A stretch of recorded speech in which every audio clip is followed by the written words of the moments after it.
मध्ये सगळ्या जागा मागितल्या आणि तिथून मग राजेंद्र जंजाळ यांची नाराजी सुरू झाली आणि मग त्यांनी ते शेवटच्या दिवशी मी निवडणूक लढवणार नाही, एखाद्या कार्यकर्त्याला ऍडजस्ट करणार, खरी थिंगी तिथून सुरू झाली.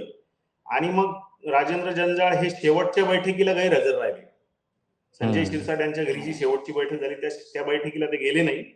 त्यांनी तिथून पक्ष कार्यालयातून आपल्या संपर्क कार्यालयात जाऊन बसून राहिले आणि मग तिथे त्यांनी शक्ती प्रदर्शन सुरू केलं त्यांच्या समर्थकांनी आणि थेट युती तोडा अशी भाषा त्यांनी तिथून सुरुवात केली.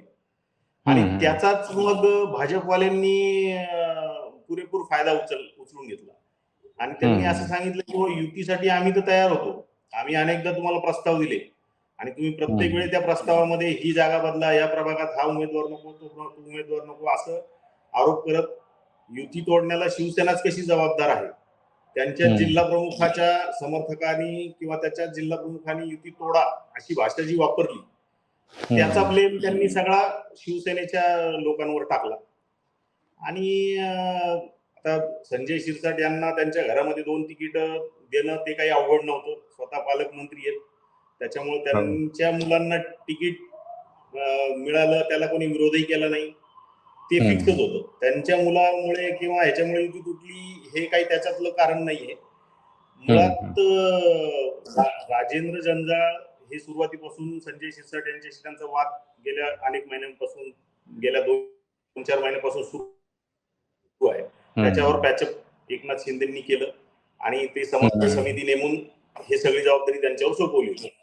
ते एवढं सगळं करून सुद्धा असं त्यांच्या राजेंद्र जंजाळांमध्ये एक असुरक्षिततेची भावना होती किंवा माझ्याच प्रभागातले किंवा माझ्याच जवळचे जे काही समर्थक आहेत ज्यांना मी पक्षात आणलं आणि त्यांना काही शब्द दिला तो आता शब्द पूर्ण करता येणार नाही जर हे असं झालं तर. आणि त्याच्यामधून मग त्यांनी ते नाराजी व्यक्त केली.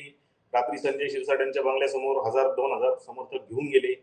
तिथे संजय शिरसाटांनी सगळा घटनाक्रम सांगितला किंवा भाजप आम्हाला कसं झुलवत ठेवतंय वगैरे वगैरे. तर याच्यातून दोन्ही पक्षांच्या बाजूने असं दाखवण्याचा प्रयत्न झाला की युती जी तुटली आहे त्याचं खापर कोणीही स्वतःच्या माथी मारून घेण्याचा विषयच नव्हता. त्यांनी एकमेकांच्या माथी मारण्याचाच तो प्रयत्न केला आणि त्याच्यामधूनच ही युती तुटली. म्हणजे जी युती करायचीच नव्हती भाजपला ती तुटल्याचं खापर त्यांनी शिवसेनेच्या माथी फोडलं.